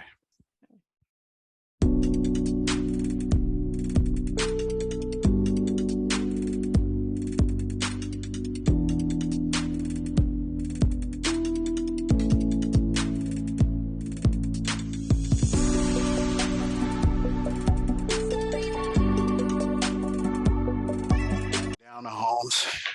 Yep. So All we right, are we're coming down the down. home Let's go. stretch. There you All go. right. So now the mission goes bad. And so that's when Marcus finally learns just the level of trouble that Darren and them are in, is that they were the ones who stole this Mm-hmm. thing, and the governments are all bent over out of shape about it, and they're looking for it Yep. and all of that. And now so so but the reason that they're at Protoss 4 is because even though they stole it, and they, after it was done, they ended up having to go to the meeting, even though Max was hurt and Darren didn't want to go to the meeting, and but they were like, no, we gotta finish this thing. So Sky did the best she could to patch up Max for her horrific injuries, and then they went to the drop, and then that leads us into where he kind of ends it there, and we'll see, and in part 4 you'll see, we'll see it. But as he told them that basically Marcus is like, oh, well, so what happened after all of that? And he was like, well, Tommy Lance is what happened. So basically the guy betrayed them, and he stole the Benton chamber from them because he was trying to sell it to one of Orion Shield's rivals, which is the Dragon Alliance. And so he was secretly working for them. And that's when Marcus puts it all together. So this whole thing is, you got me out here to get back at a guy who stole from you, and and he's mad because it's not that you stole. I get that you're a thief and this is the life that you were in, but it's what you stole. He was like, man, they're talking about going to war over this thing, so why would you even get involved with something like that? And so he's like, I know I messed up, and I know if I would have told you, you wouldn't have did it. But he was like, you sure right, I wouldn't have done it, but here we are. So now he puts him in yet another impossible choice. Do I just take the money and run and just be like, forget y'all, I'm not going through with it, or do I try to at least do my part and finish this mission out, let them do their thing and get them back, even though I'm not going to go on the mission with them, but I'm going to let them complete it and get them back. It was a tough decision for him, and so that's where we kind of pick up in part 4. So part 4 shows exactly how Tommy betrayed him. So he basically was in league with 2 Lyrians, then they kind of jumped them at the meeting point, and he stole the chamber. But Darren did see that it was that it was Tommy who did it, and they were kind of at each other's throats and everything, but eventually they got away. And so now it kind of continues on with giving you a bit more about Tommy's background. So we see what happened after that incident. So he's been trying to get into the Benton chamber and everything, and these guys are getting impatient. Their boss wants them to get into it. And then we kind of introduce these members of the Dragon Alliance. So we want to show their little cool weapons and stuff like that. And they have that thing to show that even Tommy, as much of a jerk as he is, he's also in over his head, because he doesn't realize the people that he's really dealing with here. And so now it all collides. So they're there, and then you have Marcus is in there. So they're going to have this mission, and Marcus was like, well, when was I supposed to find out this? Like, well, before or after all this the shooting started. But so now Tommy and them are there. That's where the Benton chamber is, and that's why now they're on Protoss 4. But also we saw, a couple of chapters later, that now the government has arrived. So the ISL military, the government have arrived because they've located the safe house. And so we wanted to do this big pincer thing where, Marcus and them coming in from the rear and these people coming in from the front, and then it all collides in the middle. Action was, I was just saying, the action was good during that point, because you're getting to see like everybody kind of their own little way on how it affected them, and it's just like chaotic, but in a way that you can follow, and very cinematic, as you would say. Very cinematic. Thank you. Anybody else want to comment? I think I would agree with that. Like, the way you described it was very vivid. So I got an impression, it felt like a movie was being played. When it comes down to the final war or the battle, that's what came across to me. So I'm glad it worked. I'm so glad to hear that. Yeah. All right.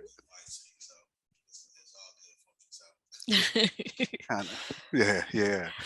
So here we are. So now it all converges. So the guy that they're with, Jack, is hooked on this stuff called boosters, which they give them enhanced abilities and stuff like that, which is even worse than Zeth, which is a narcotic of that time, because a lot of mercenaries use it to get an enhanced. But this dude is already crazy. He already did this psychological drug, and he just snaps and he runs right into the middle of a minefield. He gets blown up, and now there's no turning back. We can't even abort if we wanted to.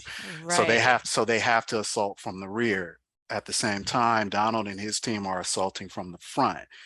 They get tore up by and delayed by some hidden cannons and stuff like that. It's where they have to call in artillery strikes to blow it up. And there's just kind of stuff from my, my army days, just trying to think of what all those equipment and stuff like that. So we're just trying to put something cool together.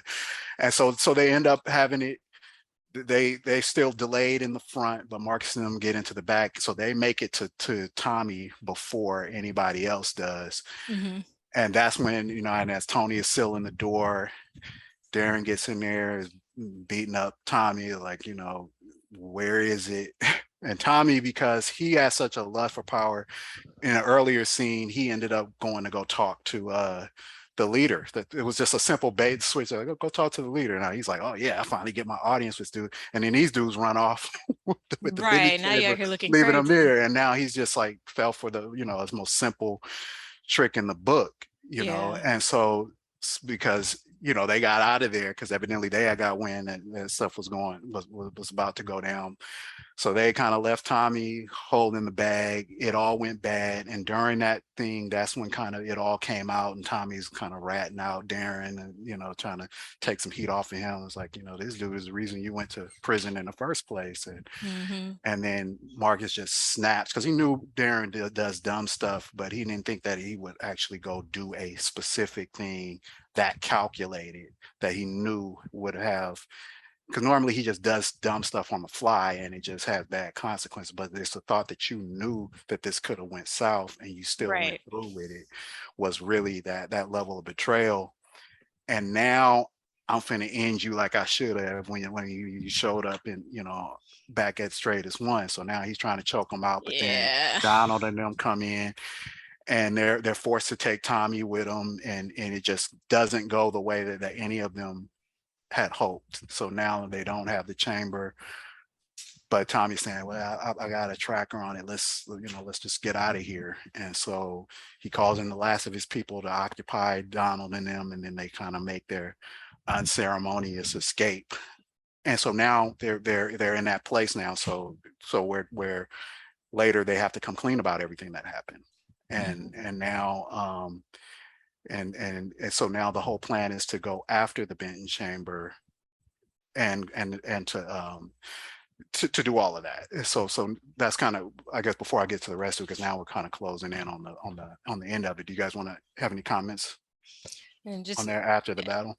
yes, I mean, after everything kind of had settled, after everybody was done, the thing that I kept thinking about was like Marcus must have felt like the most deepest level of betrayal from that was his team, his family, and you guys are the one that you just seen where he came from, and then you guys would turn around and put him back in this position and then not even tell him anything.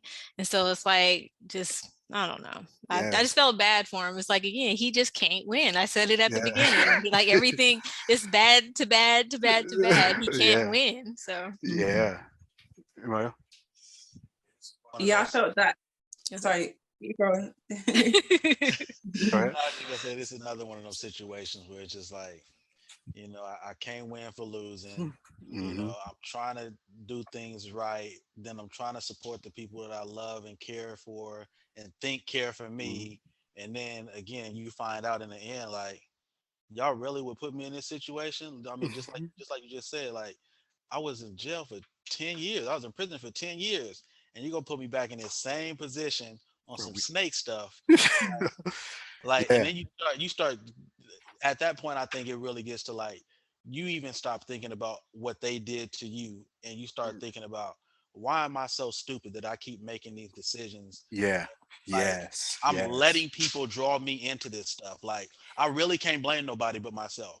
And I thought I had learned. I thought that I learned my lesson. I thought I was a different person. I thought I was on a higher level of thinking, but apparently I'm not.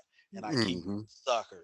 Like, and it just makes you feel like, man, like I done did it again. Annabelle, you were going to say something? Yeah, no, I was going to say that it shows how reckless that Darren is. But like, I think like Simone was saying that, it was deceitful. Like, it's like, if you're they were like brothers, and it was it's kind of like a betrayal. So it's like, if I was in his position, I would feel terrible. But I can see why he wanted Marcus on the team, because Marcus is level-headed. He knows how to get out of like tight situations, and he sacrificed himself in the beginning. So like, I can see why he wanted him.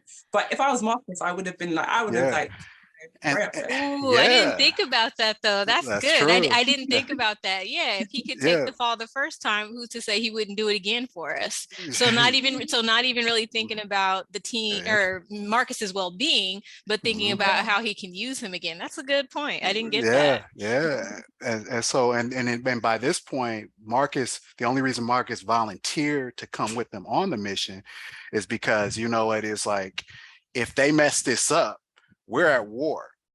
Where I live and where my family is on the Lyrian border. I like be the first place that gets invaded. And so again, trying to do the right thing, I'm gonna be a part of this mission, and so that we can get the chamber, even though Darren wants to give it back to Tarek Winters to save their necks, but he's like, no, we're gonna give this to the government so that we can see if we can prevent a war, because it's no longer about you saving your individual necks. We need to prevent a war. Right. And so he makes that decision, and so now, they're in it, and it all goes horribly wrong, and so they end up empty-handed. But so now it's like, okay, so how do we salvage this at this point? But now Marcus is done. I'm like, I ain't fooling with y'all no more. So like you said, at some point it's like, man, when do I get off the crazy train and instead of doing laps on this thing, and when do I get off and do something different? And so at that point he's done with everybody. So he just dumps them off and he leaves. But by then it's too little, too late, because it's like you're already neck deep in it. And then they continue on with the mission, and he's talking to his sister, and the sister is saying, well, maybe you could have talked them out of it or something. And she's trying to come to terms that these people are part of his life too. And you just can't make that separation. And her being a former military person, she's not about leaving team members behind and all that kind of stuff. And she was like, regardless, that's still, he's still your brother. Y'all grew up together, and how she knows him almost better than he knows himself. Like that's your brother. How you feel about Sky, so don't even, you can't convince her, woman could see that, like, how you. But even with that, like, Chef, like, if you send me to prison for 10 years, I'm not cool with you when we get back. I'm just saying. So I mean, so it's like those are like real decisions. And so for her to come in trying to like smooth everything over, I was like, I don't know, Sam, that might not be the ticket for him. So. But at this point, it's like it's already on. So it goes back to is now they're in trouble because she calls, I'm in distress. So I'm mad at you. So I may be mad at you that you did this, but am I really that cold that I could just let you die when I literally hear shooting and explosions in the background? Yeah. Am I that guy? And that's where he has to come to terms with, because she was like, I know all those years of hard living ain't made you that cold. Mm-hmm.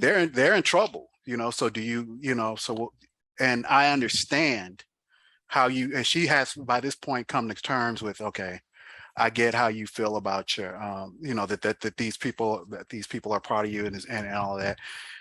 And so, and I know you're not deep down, despite everything that you've done over your life, you're not that cold that you would sit there and know that these people are in trouble and just let them and let them die, especially when you have the ability to actually do something about it. Not only your combat skills, but you got a ship with weapons and all that kind of stuff. So you could make a difference. And so she just needed to be there to kind of let them know that the choice is ultimately yours. But if you choose to go through it, we're okay. We'll deal with all of the rest of the stuff. This is a whole nother part of your life that you just can't easily separate from. She doesn't like it, but it is what it is. And he doesn't want to leave them behind because he still does care about them. Yeah. And so ultimately that's what drives his decision to go back and help them, because he wouldn't have been able to live with himself. He's just like, oh, forget them. And then they all get slaughtered down on that planet. So and plus there is still that Benton chamber that's in the wind that could still come back. And so he's just in a tough spot. So he makes a decision. So he goes on the rescue operation, tries to knock the dust off of the systems on the ship and the weapons, try to get that stuff working. And, it doesn't work quite the way he wants to, but it's enough to get in there and intervene and ultimately help them, which kind of leads to that final thing where they're, because during what I kind of condensed it, where there was a portion of it where Darren gets kidnapped during it, even though we didn't show it, but we admit that he gets kidnapped during the initial assault when they were pulled up in that house trying to regroup. And now they were making a counterattack. And so that's the point when Marcus shows up, is when that counterattack is on the way. They knock it out, they get out of it, but they end up getting away, ultimately getting away. Mm-hmm. And so, and because this is intended to be a long series, it wasn't going to have a happy ending, Right. So they did get away, but then he's come, now he has he's come to a different place in his life where it's like, okay, I can't sit on the sidelines anymore. This is still my team, and now we're going to make this right. We're not only going to rescue Darren because that's still my brother, but also we're going to get this chamber back, and we're going to prevent this war so that we can, and whatever happens, we go to prison, whatever, it's just, we have to make it right now. And even his team is at that point now where they realize we messed up. Yeah. And then they tell him, we're with you to the end. And then, and then it ends with obviously his sister getting arrested because they're like, well, you know where your brother is and what's going down, and she's not talking, and they end up arresting her. And then we have an interesting moment with his niece. And so she has this illness, Mm-hmm. right, but there's a reason that she has it, and there's something going on with her, and it's hard to talk about without spoiling what's to come. What's to come, yeah. But we do give you a glimpse of what's going on with her, in that when she gets triggered, when they're trying to search her mom's thing, and then she has this outburst. And we notice that and I know I kind of skipped over the part with Zila and all of them, and that ancient race over there who came in, that's who Tarek is in league with. And they are that those crystals that's which is the power source for the Benton chamber, are sacred to them. But you'll notice that Elizabeth exhibits the same powers that they have, with from the way her eyes went the certain way and all of that. And so now you have this ancient race, which is what Zila's group is part of, who are kind of protectors over these crystals and stuff like that. And they're giving Tarek a chance to make sure that these people don't encroach on it, because the bulk of them are in a whole nother galaxy. But they're like, what? And so Zila is there because they have remnants that are in other galaxies. And but they're like, don't make us leave Andromeda and come over here, because it's, you're either going to keep these people, you're going to destroy that thing so that they're no longer using our crystals, and do what you got to do, and we'll give you power to overtake them. But like I said, they have these otherworldly powers, and then you starting to see Elizabeth kind of displaying some of those powers, and nobody knows it, but until that, in that moment. And so it kind of ends on that note where his family is there, but now Marcus is like, you know what? I need to be different. I can't sit on the sidelines.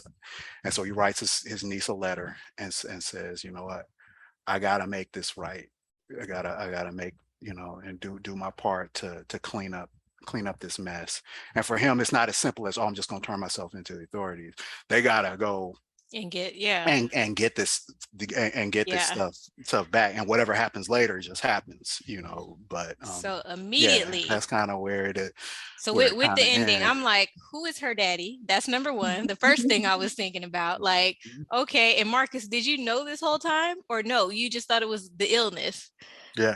So they always knew there was something special about her, because she had this freakish level of intelligence and all this kind of stuff, and she was jamming up the guards at the end, and and all of this kind of stuff. So they always knew it was something special about her, and she has these like weird eyes that for her, these like look almost unnatural. They thought was just a rare birth defect and all of that. So nobody knew, but but like I said, but our sickness is, all I will say is that our sickness is triggered by something, you know, Yeah. and there's a reason why she has this illness that nobody can figure out I'm like, Samantha, who you what been it messing is. with? And yeah, and so all of that is to come, you know, where you start to and in fact, I'm like neck deep writing part 2 right now. Nice. And so we're at the point where we're explaining some of this stuff with Samantha's background and stuff like Okay. that. So it's a lot more to come. So yeah, Definitely. it's Well, definitely intended to be a long ride. So it doesn't have like a nice tidy bow, but at least it ends at a place where he's in a better spot where, you know, I know what I want to do. I know the type of man I'm gonna be, and we're gonna do our best, you know, all to right. however it goes down. So Well, thank you for an amazing book, Clubbin. Appreciate thank it. you. Thank Appreciate you Yeah, it. it's for having me. amazing. Definitely can't wait for, you know, the next chapters to come. Definitely glad to hear you're writing it right now. So I'm just like, Yeah, so we yeah. got 2 good books on the way. Can't wait. Can't wait from the both of you. Yeah, All yeah. I'm right. behind on it, but I'm hoping to get it out before the end of this year, definitely. Oh man, Yeah, I yeah. need to even sit down and start writing myself. I've been writer's blocking lately. So Oh no, I any know how that closings? goes. I know. Any closing statements on Cargo 30 or 3120? Yeah, so I know we did a spoiler alert here with all Mm-hmm. of this, but you know, I condensed a lot of it. It's a really good book, so I'm hoping you guys will be willing to get in and read it for yourself, because it's impossible to go over every single thing Yeah. that happens in it. Yeah. But I think it's going to be an interesting ride if you guys are willing to get in on it, and I think you should. You know, we're It's really one of those books where you're reading, but you're visualizing everything. So I can see it play out as I'm reading it. So you did very I'm well with glad it, with the you all adaptation from liked it. screen to book. So it conveyed really well. I appreciate it. Chev, Annabelle, you guys got any closing statements?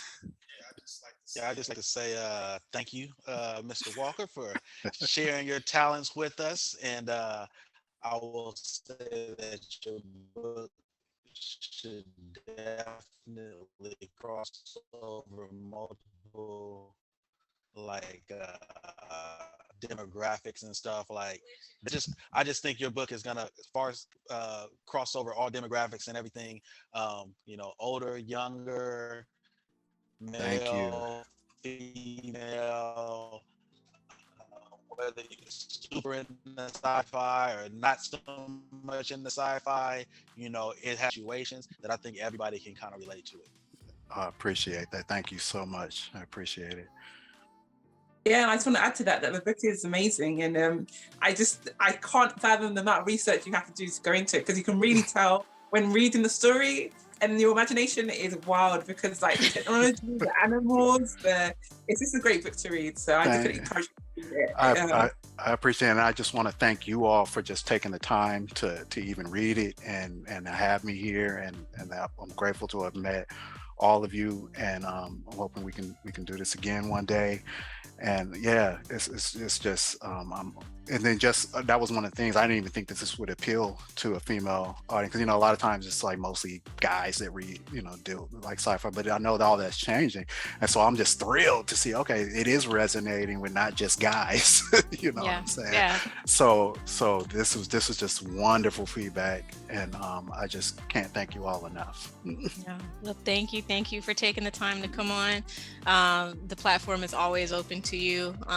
Like I said, you're part of the inner tribe now. The inner circle has expanded, so definitely excited to have you be a part of it. And yeah, we look for everything to come in the future from you. So thank you so much. Thank you. All right, y'all. So thank you for spending Saturday with us, and we will be back at you guys soon. All right.